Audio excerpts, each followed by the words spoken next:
Hi guys, I hope you guys are doing good. Today's going to be a Thanksgiving video. I am filming this intro on another day. You'll notice the difference in outfits. I am getting ready to go to church this morning and I've got some time to kill, so I'm filming the intro of this video. So today in this video, you're going to see me make Thanksgiving dinner. So I am making up let's see, I think I had a list here. First thing I'm going to make is a pumpkin pie. Everybody loves pumpkin pie, right? And then we're going to do turkey. We're going to do stuffing. We're going to do mashed potatoes. We're going to do gravy and green beans today. Now, you're probably asking yourself, why are you making Thanksgiving dinner early? Well, my father-in-law bought us, he lives next door, that's why I'm pointing that way, bought us it's almost a 12-pound turkey, and we're not going to be here for Thanksgiving. We are actually going to a friend's house, and so I thought, since I always do some kind of a Thanksgiving type of video for you all, I thought what would be awesome is to just go ahead and film me cooking the most simplest way to make, Thanksgiving dinner for a family. And it does not have to be complicated. It does not have to be fancy. We are definitely not fancy around here. But definitely it is comfort food at its best. I will tell you that I don't have much leftovers in there, and I made it yesterday. It was so delicious. And can I just say, there is something about pumpkin pie and turkey, cooking in your house, and it smells fantastic. I absolutely loved it. The turkey was delicious, by the way. It was very moist, just pulled right off the bone with ease. Ronnie said it was one of the best turkeys he's ever made. Now, I will say, from my experience, I seem to do better with a smaller turkey than a great big huge turkey. I seem to be able to, have better outcome, less dry, I guess you could say, with a smaller turkey. So I know last year, I think I had like a 22-pound turkey. This year, I just did, like I said, almost a 12. It was more than enough. You could have fed at least 6 people with that. It would have been more than enough turkey. I'm just letting you guys know for reference. So I will say that in the video footage, there was one ingredient in my pumpkin pie that I did leave out, and that was a teaspoon of vanilla. You will see me in the video add it to my pumpkin pie mixture, but I did not verbally say that. So I did want to put that here. I also want to tell you that when I bake my turkey, I bake it at 350 degrees for 15 minutes a pound.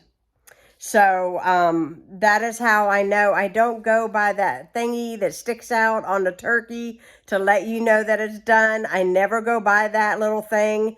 I go by a timer, and, it's really easy to figure out and do the math. It's 15 minutes a pound. Just use a calculator if you can't do it in your head. That way you don't burn them. If you are thawing, a lot of you guys ask me what is my reference for thawing, and it is every day is 24 hours is for every 4 pounds of turkey. So if you have a really big bird, you need to give it ample time, and usually I'll even give it an extra day in my refrigerator. And if I feel that it's still a little frozen, I will put it out on the counter, say for a couple hours, just to kind of get the process of thawing thoroughly completed. But yeah, you need to be mindful of how much your turkey weighs and give it the ample time to thaw, because you don't want to risk salmonella or anything like that when you're baking a turkey.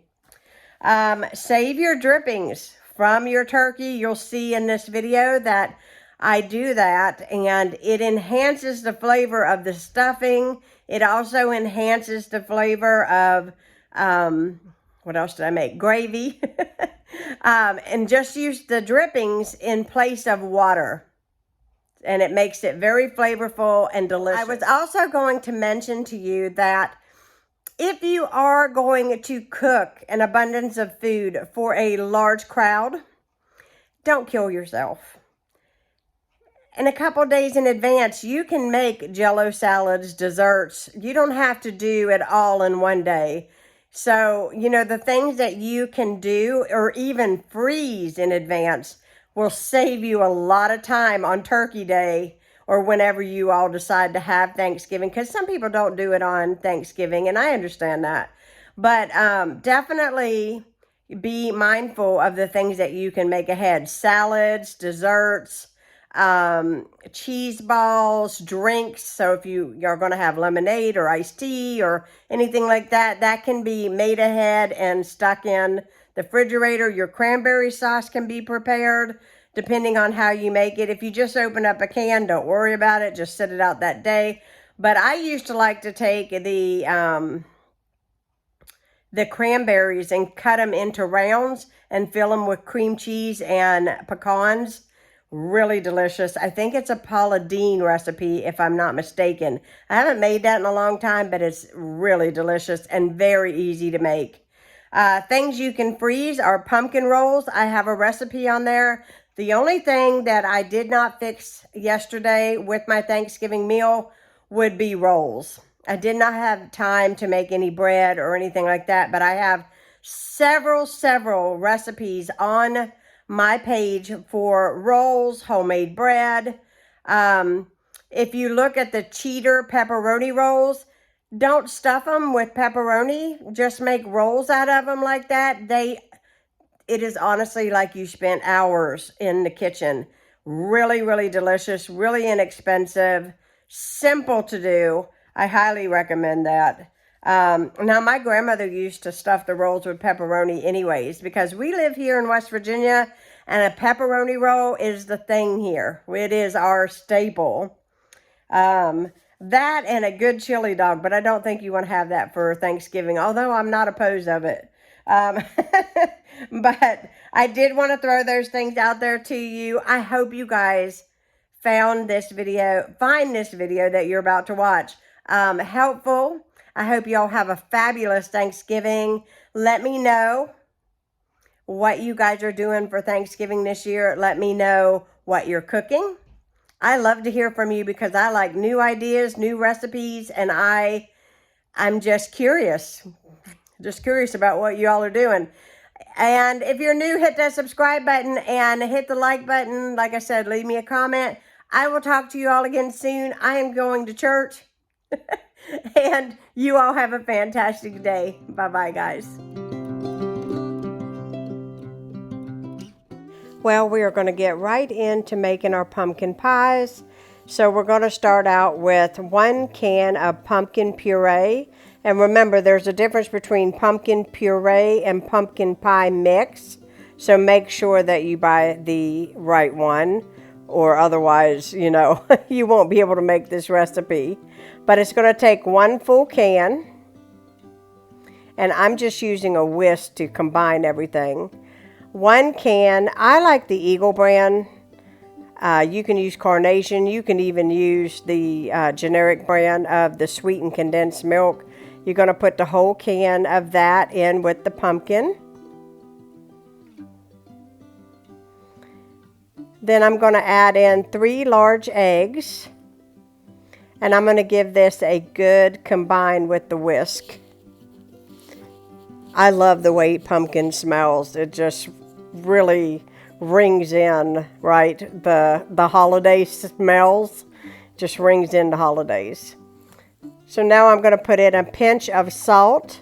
And I'm just adding cinnamon to mine, but you definitely could do pumpkin pie spice if you would like. Once you get this all nice and combined, I'm going to get a spatula because it'll be easier to distribute into the pie crust. But I just use already made pie crust. You can buy these in your freezer section.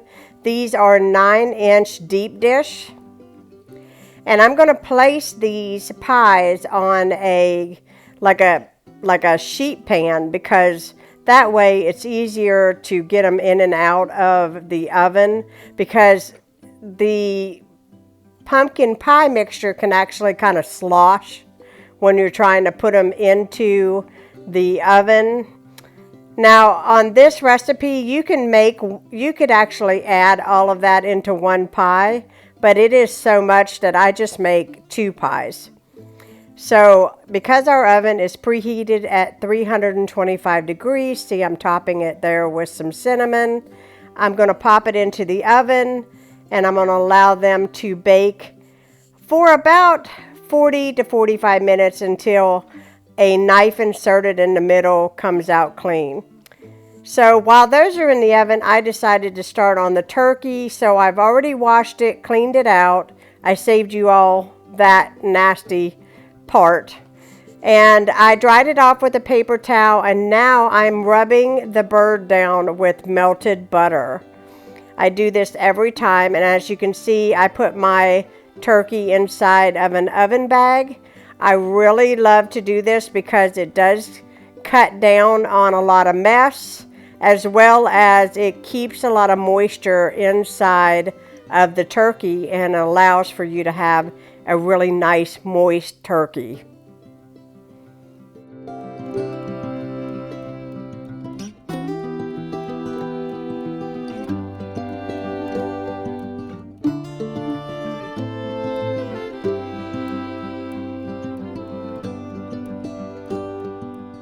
After I got my hands good and washed, I'm going to put salt, pepper, some thyme, some garlic, and lastly some rosemary onto it.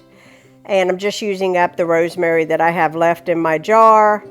Then I'm going to tie the bag, and then you always want to poke holes in the top of the oven bag to allow the steam to release. Otherwise, it's just going to keep filling up with steam and it'll bust in the oven, and you don't want that. Just poke some little holes in the top to ensure that, you know, the steam can release. And it's going to go into the oven.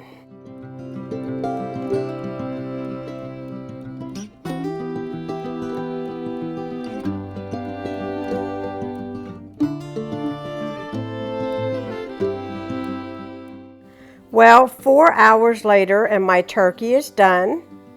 You want to be careful when you are removing the bag, because it fills up with steam. Even though you cut those little vents, steam still releases from in there, and so be careful that you don't burn yourself. And as you can see, the bird still gets nice and brown. And you can see that the bag holds all the juices.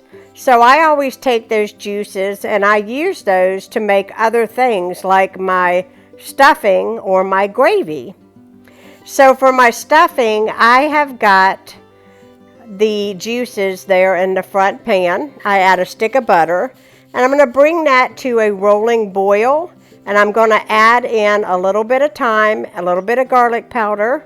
Now at this point, you can add some celery, you can add onion.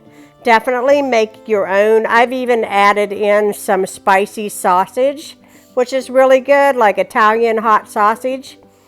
But today I'm just doing this to show you how simple putting this meal can be. So once I get my cornbread mixture in there, I'm going to take an 8x8 sprayed pan, and I am just going to add my cornbread mix right to that pan. Smash it down and slip it into the oven so it gets all nice and browned on the outside.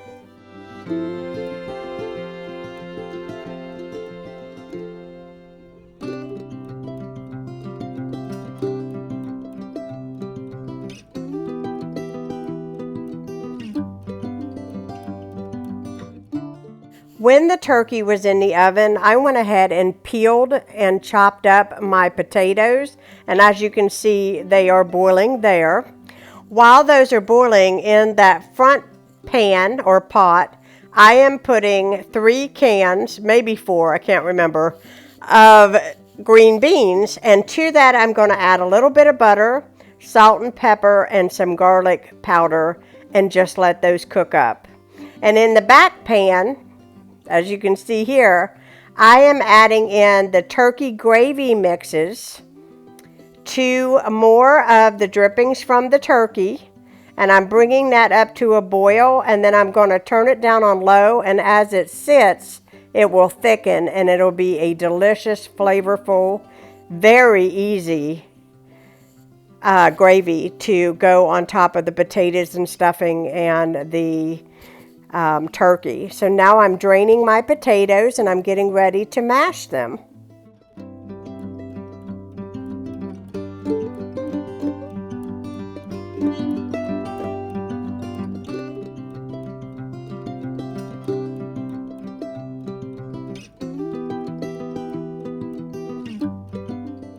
Well, I'm using a old-fashioned potato masher, and I'm using lots of butter, salt and pepper, and some Carnation evaporated milk, which I think makes mashed potatoes creamy and dreamy.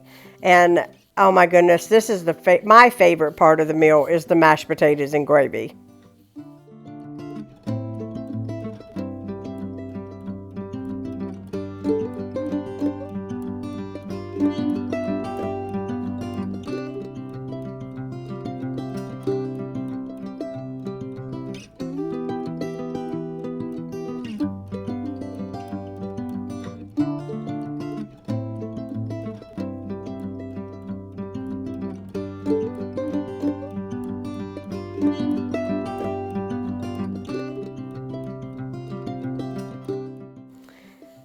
Well, as you all know, my father-in-law lives next door, and this is his to go over to his home. I would say that's not such a shabby meal right there. That looks pretty delicious to me. I'm going to send him over with a slice of fresh pumpkin pie to go with it. He said it was the best tasting meal he has ever had, and I appreciate the compliment. I hope you all enjoyed seeing how I would make a very simple, non-complicated Thanksgiving dinner. Thanks so much for watching. Please subscribe if you are new. Bye, guys.